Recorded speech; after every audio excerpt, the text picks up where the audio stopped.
Welcome to the Recruiter Startup Podcast.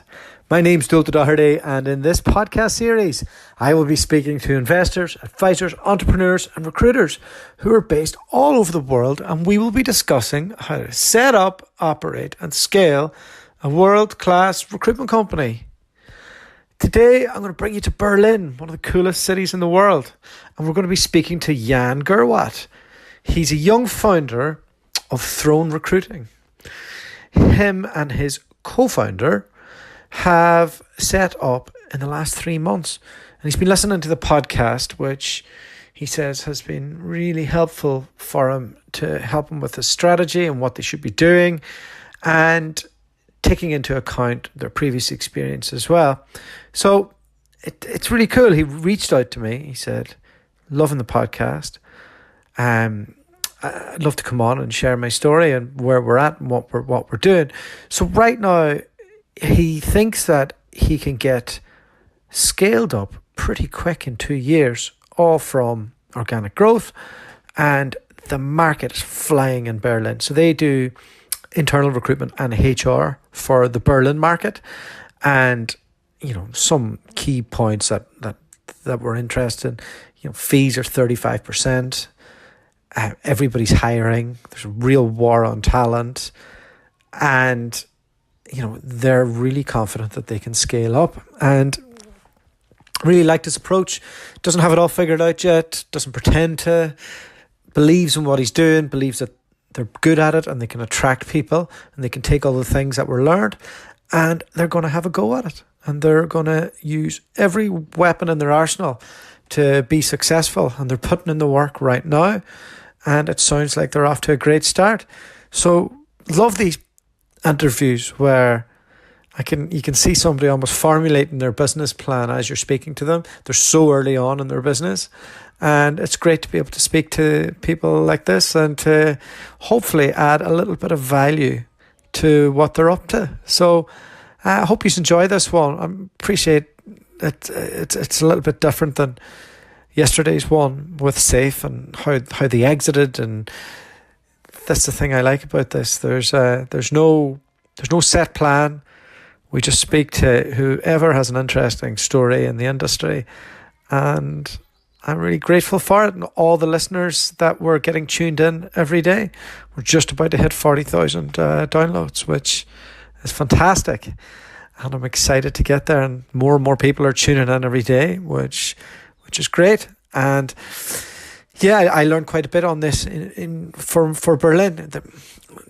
I'd love to be doing more in Switzerland and Germany and France and places, and Holland and places and other European places. And I'm filled with sadness for this Brexit stuff that's going on, and to think that Jan spent a bit of his time in Dublin and spent has been able to use that EU citizenship to live and work in different places, and that door is going to be closed to UK people who want to live in Europe, and that's pretty sad, especially from an Irishman living in England.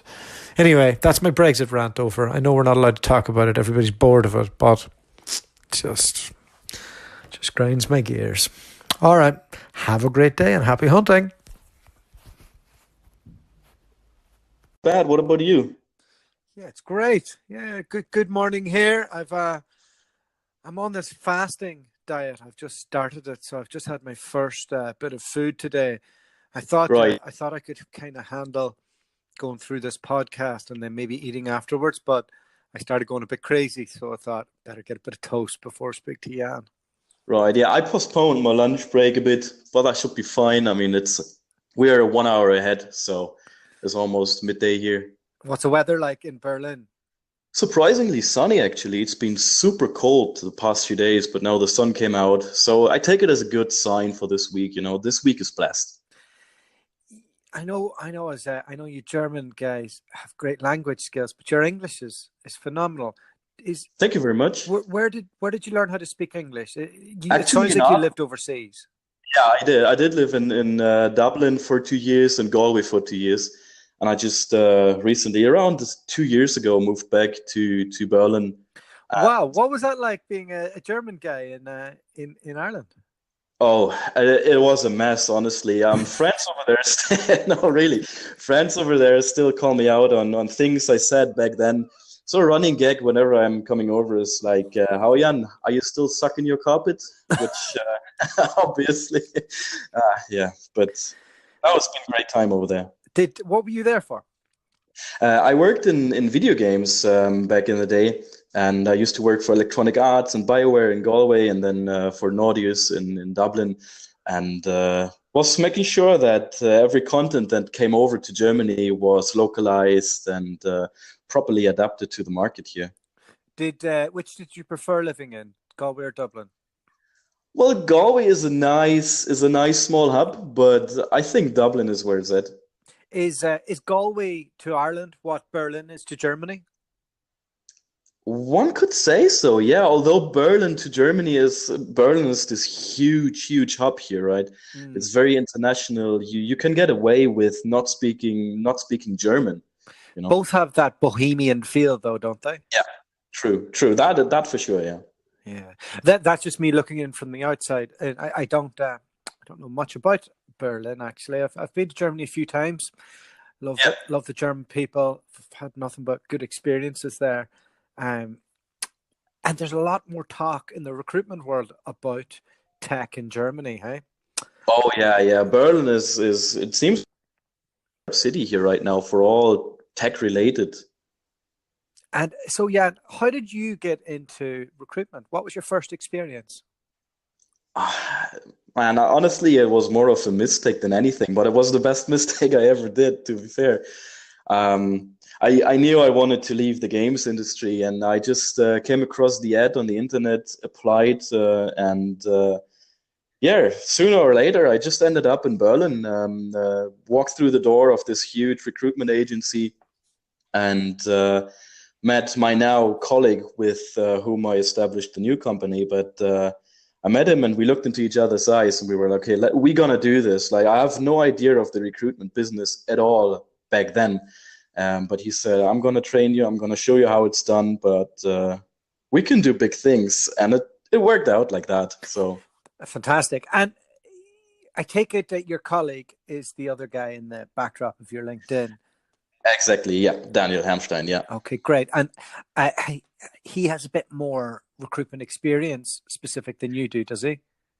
Yeah, exactly. He's been in the game for a bit over 10 years, I think. He used to work with S3 back in Munich and scaled them from I think 4 to around 60 people. So he's been in there for a very long time by now. And what was it that he seen in you to partner with you being brand new to the industry? To be honest, I think it's sometimes you feel the spark. It's the same when you have an interview with a client or with a candidate. Sometimes it's not really tangible. You just feel it and you think, okay, that's a right fit, and be it cultural, be it whatever vibe comes off there. You must have performed well in your because you were only there for a year or so. You must have done Yeah. something for him to go, this guy's got something. Like, Oh yeah. was it performance based, or were you bringing more of a technical angle, or like, kind of walk me Yeah. through what that meant? Sure. I mean, I walked in there with the mindset of, really trying to go beyond. And I was the first to turn on the lights in the office, the last one to turn them off. So I've become good friends with the cleaners that came in late at night. So I really tried, to take in to put in the hours really, and I made it to the Wall of Fame for fastest growing junior to senior. So stuff like that really, kept me going. And And I'm guessing if he was up in the management ranks, he yeah, probably did want somebody who was quite hands on, right. and able to get stuck in. It's interesting. Normally, you have two people at the similar stage, starting Yeah. point, and then they go out together. It's very unusual that somebody would join and then you know Yeah. they would both set up together. So that's an interesting dynamic that you have created. What was what was your first experiences of the recruitment industry coming from a technical background? What Right. what was it that kind of drew you to it and made you want to do it Yeah. Yeah, what was that? What did that look like? I wanted to get out of the more laissez-faire, laid-back environment in games, which was a bit too much. I now appreciate it more that I can do home office and everything, but by the time I wanted to, honestly, I wanted to wear a suit at work. So that's really what it boils down to. I wanted to get into business, look into sales. I really love the cold calling aspect of the job, things like that. But Very, really, the very first. unusual traits for somebody I know, who I goes know. into a technical discipline. Yeah, but I really wanted to make a change. For a couple of weeks, actually, there was the police force on the table, so I wanted to go to the water protection police in Hamburg. So I really wanted to make a cut with games and do something completely opposite to that. Interesting. So walk me through, because you were only in this company for a year before you Yeah, guys set up. yeah. You must have been planning throughout the year to set up this company. Like, did you just sit down on the seat and straight away you're going, okay, I've identified the guy I want to set up with? Was your head working towards entrepreneurial stuff from day one? We knew that we wanted to do something together, so it wasn't necessarily establishing the own company or doing something outside of that company, but rather we knew we wanted to scale the department we were working in. We were both in HR, so specialized on HR positions only. So we knew we wanted to do something in that, ecosystem, in that environment.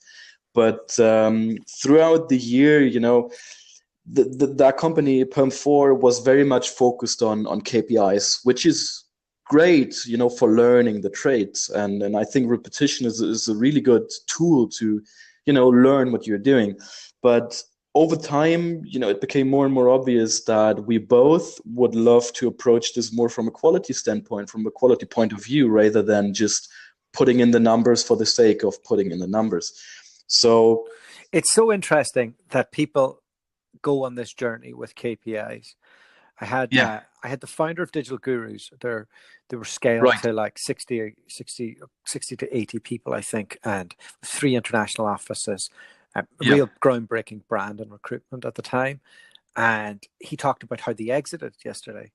And right, one of the things was he started off with all these principles of it being like, we're going to do this differently. We're going to do it laissez-faire. And then he got an advisor. and Then they got a turned bit around. bigger. Yeah, And then yeah. when they were going towards the exit, he said they just turned up the KPIs. And he said it's just the evolution of a business owner. And now he's actually scaled back that to go Yeah, back to the qualitative bit. It seems like us agency owners, we have to be flexible as to which stage of the business that we're at. definitely, definitely. It depends really on the size. I think at some point it's inevitable that you have to work with at least some extent of KPIs. But if you're small, you can get away probably without that, I would say. So well, I'm really glad you came on the podcast. Um, It's a pleasure, really. I've been doing this for 8 months or so, Yeah. and you've reached out because you've been listening to it. Exactly, yeah, because we've been setting up, as I said, and you had so many topics where you invited people and spoke about how actually to do it, and it's been brilliant advice on there. It's always those small tidbits where you can that you can take and be like, oh, actually, that is something we can use for ourselves. Yeah, that's really cool for me to hear because, like, we have no contact before this. You're in Right. Germany, it, and then all of a sudden you reach out, and then I'm like, okay, come on, and you're like, yeah, sure, we've just started, but I'll come on and share my experiences. So Our business is networking, right? So we have to be proactive and we have to just say yes sometimes. yeah, no, it's great, and it's really ballsy because a lot of people who come on here, like yesterday's guest, I don't know Right, what their exit figure was, but let's right, just say he could probably ride off into the sunset, and right. and here you are, 3 months in, bearing it all for the listeners. So, so, I so, mean, we can't ride into the sunset with a figure yet, but I mean that's the goal. Not necessarily the exit, but having the funds for that. okay. So I'm guessing the two of you are getting to know each other throughout the year, Oh yeah, and you're working all the time. He's probably seeing that you're there late. you've got a certain hunger that can't be taught for people. And like, are you going to the pub and having a chat about stuff afterwards? Are you cracking out what the vision is? Like, what do those conversations look like? It happened super quickly. You know, it was one of those mornings where you go to work and where you know, okay, something is happening today. You don't know what, you can't, pinpoint it down, but something is gonna happen today. And that's been the day. And we just sat down. He looked at me and he was like, "You wanna do this?" And I said, "Yes." So But do what? Do what? Like, what was the plan? right. To be fair with you, I would love to tell you we had the plan, we had it all laid out. You know, we had a roadmap when we do something and when everything, falls into place, but we didn't. We only knew we wanted to do this, and we knew that probably our path in the previous company would only go up to a certain point and not further. So we knew, we needed to change, and that path would take us outside. So from then on, it was just, taking things as they come. Obviously, once we resigned and we said, okay, now we need to be, obviously we have some funds to, get through it without being employed for, X amount of weeks How many until we weeks? can. What do you have? We resigned. Because I'll tell you what I had. I moved to Guatemala with my wife, and we had Right. 6 months Yeah. of Okay. Guatemala living. We had way less. Yeah. Yeah. Well, you would have 6 months of Guatemala living, Probably. I mean, that year before it worked very well for me. So I got a new apartment here in Berlin and everything brand new. And then, considering that the funds were enough to last us from, say, September to November when we established. So At day one, are you doing it from we the apartment? Are you? right now we're still doing it from home office. He's at my place most of the time. Because we just, we figured we need to sit together at times, still can learn from each other. And but Q2 is set for the office space. Brilliant. Okay. So you're in Berlin. You're Right. placing HR people into tech firms mainly. Is that what the plan is? I used to do exactly that with the previous company because my focus was HR in the IT environment and the tech environment. But now we're just mainly focusing on HR solely, no matter the industry. Okay, and is that to avoid any conflict of interest within your period? Exactly. Okay. Exactly. And also, is that for 6 months? Is it? And there's no number in that. We just do it just out of, an intrinsic motivation not to cause any drama or trouble. So far. Out of respect. Yeah. Not good words. Very good. And what's the vision? What type of company are you going to set up? Like if we do this, like if we do a follow-up call in 1 year or in 18 months time, yes, or even in 3 years. Yeah. What we are. What do you look like? Boutique, for the, like, we're expensive, which is okay. Yeah, but it is, if you can't say we're exclusive, we're special. We really take care and we follow up with what we say, as Sure. in we're. So are you contingent or retained? Again? Are you going to be contingent or retained? Both. And do you shoot to be retained every time? Is that the way it goes? And then if you can, it is the underlying goal, definitely. All right. And when you say you're not expensive, are you're expensive? You're talking like 30% fees?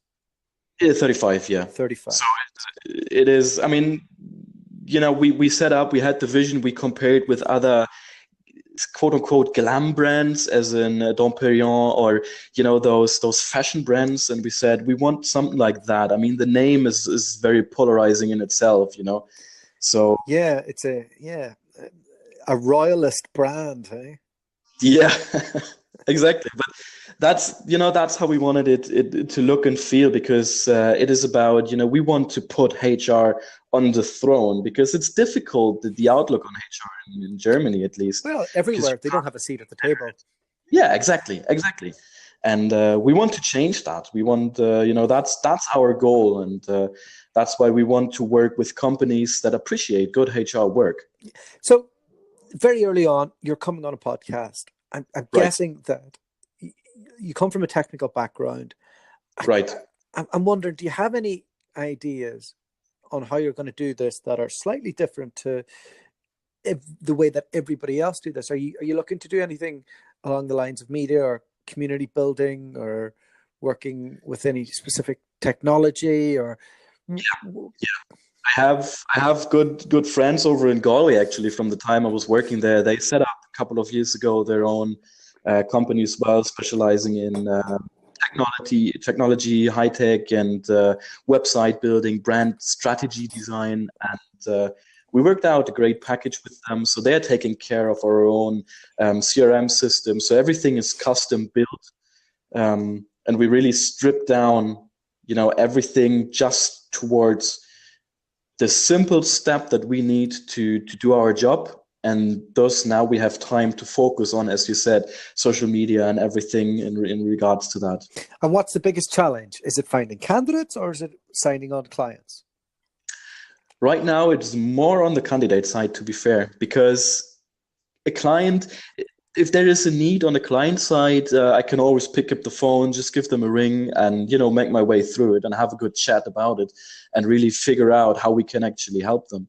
With a candidate, it's sometimes a bit more difficult because some candidates not necessarily have the intrinsic motivation right now to make a change in their life, because especially in HR, many don't even know what they are worth on the market. They're working in, say, for example, payroll since 30 years and haven't gotten a salary increase since then. But they are not thinking about that. This is actually a possibility out there. So it's really difficult sometimes to get through to them and open their eyes, which I think it's a fantastic part of the job, increasing and making somebody have a better life. And so you're looking to get more candidates. What type of things are you doing in order to do that? Like what's your strategic plan? There's only so many people that you can phone a day. Have you worked out any way to do this at scale without hiring tons of people? Yeah, we are pretty active on social media, on LinkedIn and Xing. We approach people there daily with written messages. We will have a podcast as well on our website, blog posts. So everything that increases the dynamic reach a bit more, so that people can come to us more proactive. It's also a lot of word of mouth, really. I have had a lot of people contact me saying, "Hey, we've been in touch last year. It wasn't my time then, but now actually I'm looking for something," and I think that's a cool thing. Yeah. You build that reputation over time for sure. And with the podcast that you're planning, are you going to do a similar format to this, where you might interview a ton of people, but within the HR space? Exactly, that's the plan. We wanted to get decision makers from the industry to join us on the podcast, talk with them about what they are looking into when they hire a new candidate, or when they are having an interview with a new candidate, in order to, for us, prepare candidates better for the entire experience. If I was to give you any advice, go ahead. Sure, I would love to. I'd say a little bit, like that could become quite dry after a few.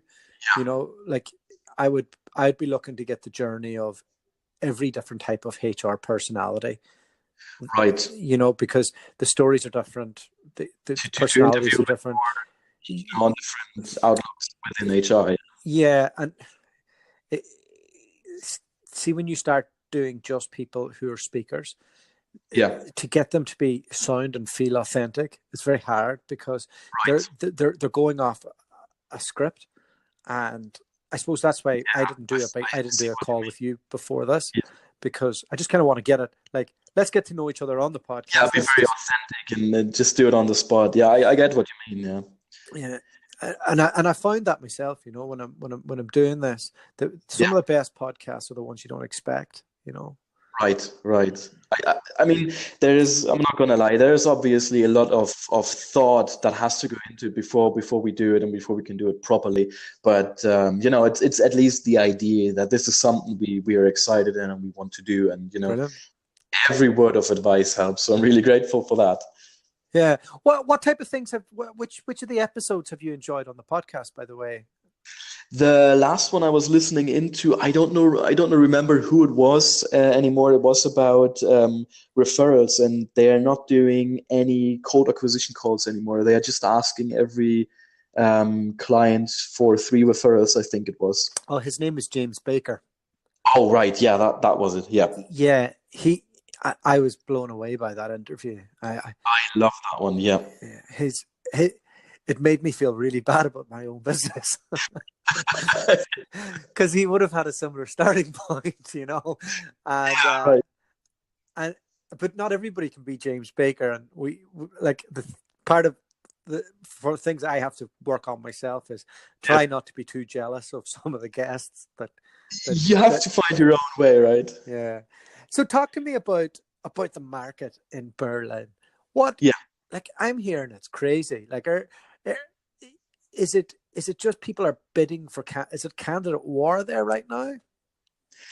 Not so much in HR actually. In the Really? tech area, it's way more. If you want, your iOS or Android developer, then they are flooded with messages probably. But in HR, actually, it's really calm. I would say it's a very nice market to work in.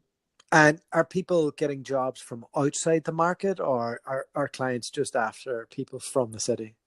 It really depends. It depends on the industry. So the major differentiation that the gist that I'm getting is that there is either they need someone with blue collar experience, as in, or white collar experience, as in those that work in the office space, and just more the people mentality really from the background. But other than that, I think a good HR manager or a good business partner or whoever within the HR ecosystem can be applicable to almost every kind of industry.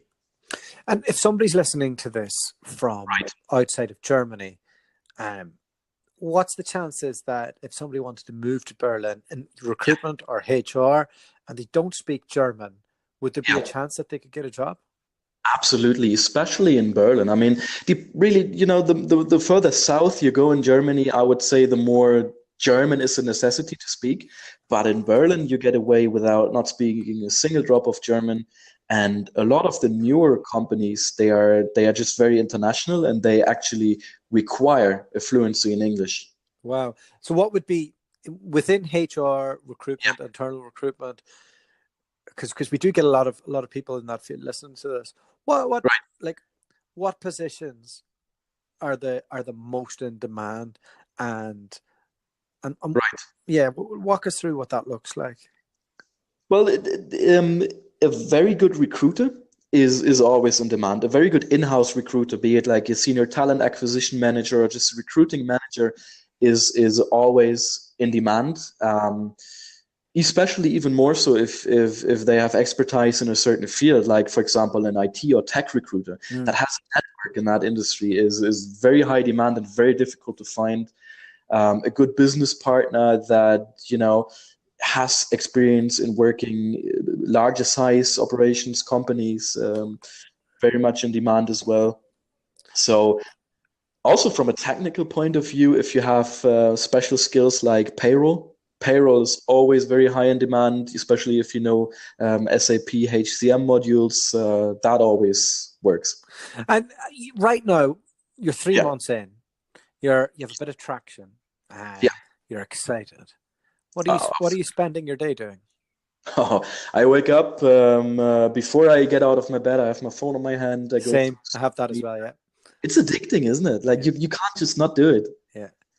Then what? So I Do go through that. I get to the PC before I eat anything. As I said, I haven't eaten anything today either. I'm gonna do that on lunch later. It's gonna be a bigger lunch then. And yeah, I go on. I check the incoming emails then on our CRM system, and usually I try to get in touch with those people that have an interview on this day to just prepare them again, make sure they are prepared, they have everything they need, they know where to go, when to be there. I just follow up on everything that I can, and we have 1 hour that we just do cold acquisition calls just to get out the name, just to get in touch with the company. that? Yeah, sorry, Dualta, the connection just dropped there, I think. Yeah. Sorry. Yeah. It's somebody to call. Have you both been able to stick to that principle of sticking to that schedule? More or less, really. I mean, obviously, there is a lot of running a business that, we haven't thought about beforehand, or I haven't thought about beforehand. So there's a lot of work that just needs to be done, apart from the core daily day-to-day business. But for the majority of the days, we really stick to that and just get that done. And then what happens after lunch? Like what are you like? Are you going out on visits? Do you have people? Where are you doing your interviews if you don't have an office? We do them on the phone mainly. So if we have candidates or even clients from Berlin or from the vicinity, then we do it face to face if it makes sense. But I find a lot of the time the same work can be done over the phone. It's just, it just adds another layer to it if you do it face to face. So I would prefer face to face more often, but if it can't be done, then I'm absolutely happy with the phone. And a good conversation on the phone is always possible. Yeah, look, I think if you're working with the best Yeah. candidates, you can do a lot on the phone. Like I haven't met somebody in years. So you're very isolated. That's why I'm doing this podcast. I just get lonely, Finally talk to people. Yeah, I know. How else would I find out what's going on in Berlin? And it gives me an excuse. It gives me an excuse to go over and visit you sometime. I was just gonna say, if you're ever coming over, we do have some Irish pubs here actually. They give cider and good Guinness actually. Oh man, I'm trying. I'm 5 weeks off the drink now. I'm trying to. Right. Yeah, I'm trying to see how long I can go this year. Because is there a specific reason behind it, or just as an intrinsic motivation goal to be healthy? It's a good question. I suppose that the main thing is I don't find it as much fun as I used to. Right. Yeah. And I have 2 kids under 2, so sure. Yeah. It's like drinking with kids is just not fun. Like they've absolutely ruined my drinking career. So. My working colleague Daniel is in the same boat. He has a small son now, so he's toned it down a lot. Not the drinking part, but just going out, doing stuff together, being out there. So his life's interesting. He has he's got more responsibilities. He probably had more to lose from going into this. Yeah. What do you like? That's a big responsibility on you to make sure this works as well, knowing that he put so much risk in this. Yeah, but it also gives a lot of trust, when he said, he's positive about this.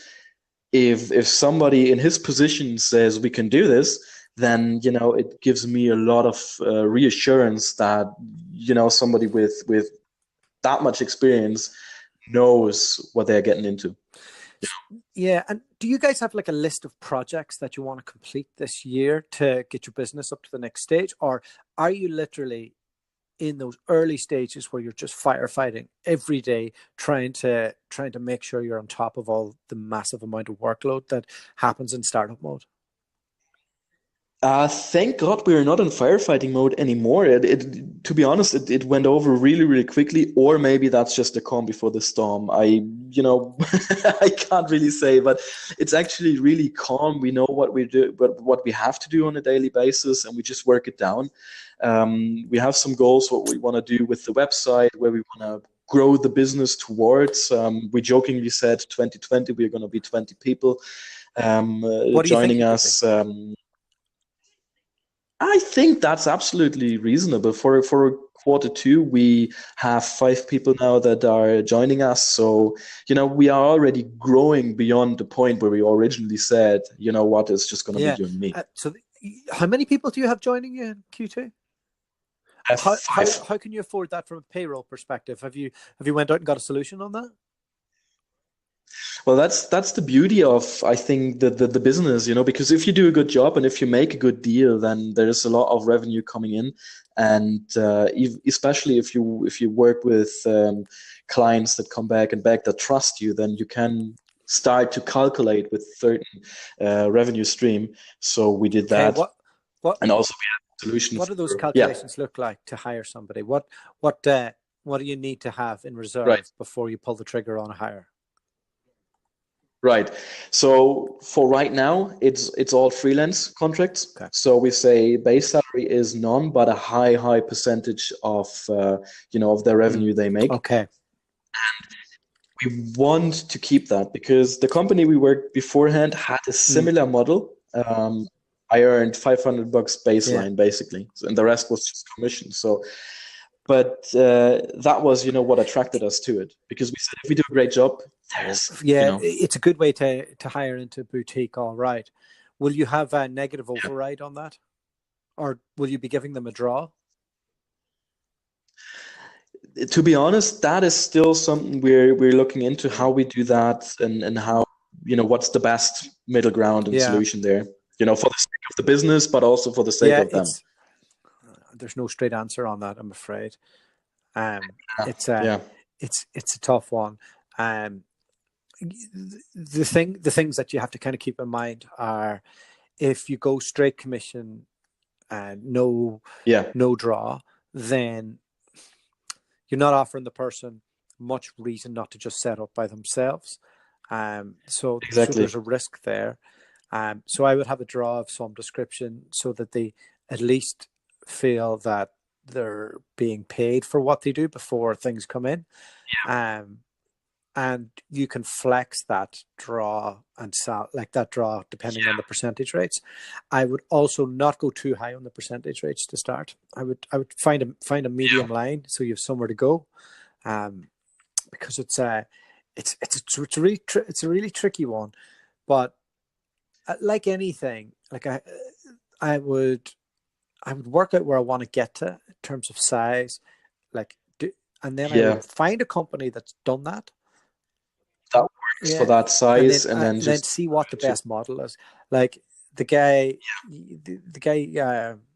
Safe from Digital Gurus, he discussed how his advisor, John O'Sullivan was his name.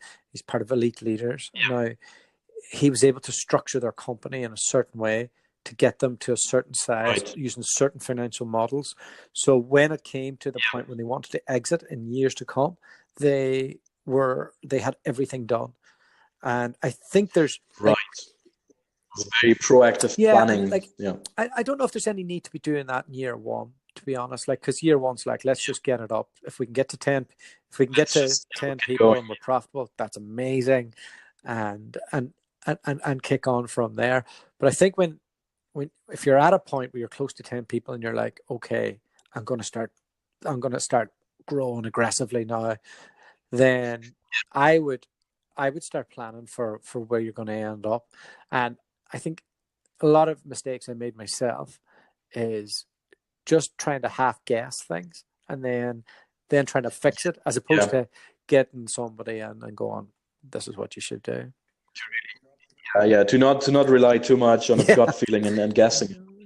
But that's the beauty, right? Other people have made the mistakes, so we don't necessarily have to do them all over again. So that's really solid advice right there. Sorry, go ahead. No, it's also a legal question in Germany for the minimum wage that you have to pay anyway if they have a permanent contract with you in the company. So there has to be some middle ground, but we just have to work it out. And I've heard some benefits of Berlin. I hear rent is relatively okay, and compared to salary, and it's one of the best ratios out there. Is that right? If I do it in direct comparison to my flat that I had in Dublin, I would say I have twice the size now in a better area for the same price. So, it's really good cost of living here. And salaries are comparable, aren't they? They are very comparable, yeah, definitely. What other things do you prefer about Berlin than Dublin? I'm a huge wakeboarder. I love water sports, and we have almost 5 cable parks now around Berlin, whereas Dublin has just one in the Grand Canal Dock, right behind, I think it's Facebook or Google that is there. You'd probably be wakeboarding over a shopping trolley there. Yeah, exactly. Which is a great cable, but that's like the free time activities. I love the ones that we have here in Have you noticed any differences in the business communities in the tech world from Dublin to Berlin? They seem to be mirroring each other a little bit. They are not too difficult, really. A lot of advice we got from the Galway guys that set up their business is applicable to what's going on here as Okay. well. And let me go back to that question I asked you earlier. If we have this conversation in 3 Sure. years' time, what size are you going to be? And I want to keep track on this because I love following people and their journey. Okay, let's do this. So I said 20 people in 2020 was the goal. So if we say 3 years from now, I wouldn't expect us to grow at the same rate that we do now. So I would definitely think we would go a bit more on the really quality size and just keep it like that. So I would say we are around 20, 25 people by then that really do a great job. We are profitable. We're an established brand. We are thrown for HR. And Germany belongs to us in terms of HR and helping, assisting, making connections, and really, trying to make an impact, a very positive impact on the HR All market. right. Any questions for me before I go? Well, to be fair, you gave a lot of advice already along the line, so that would have been some stuff that I would have been very eager to ask. But one thing really, I saw, you're doing a lot from home office, and we just had some person join us in the company, and she seemed to, struggle with the idea of home office if you come right out of an office space environment. So what would you think is the best transition? How can we help make that transition the best if we don't have an office I'd pay for her space? co-working space.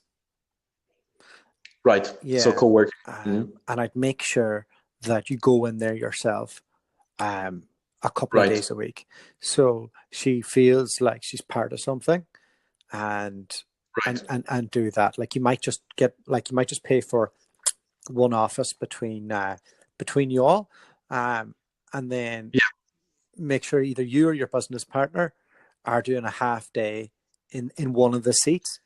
Right. Or a few hours, just so she can set up her day well from the start. She feels like she's part of something, and it's not just you two. Like she has other people to bounce off in there. There's other companies that are there, but yet she still has the freedom and all of that. So that would be what I do. I will have to look into it. I think we have a lot of co-working spaces right in the vicinity here. Anyway, so I would overspend on it. So I would go to WeWork, because whenever you're looking to attract staff and stuff, like you could then document her journey. You could document, like you could host your podcast in there.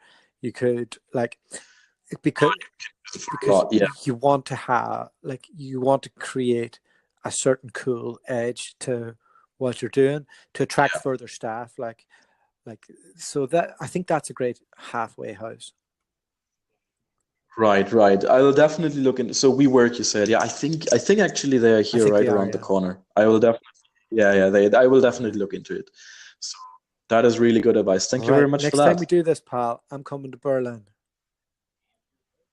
You're very much invited and welcome here. Excellent. Definitely. All right. Thanks so much for coming on. Great chatting. I love that you've got the balls to come out and put it all out there, and you're in your first 3 months, and things are going great.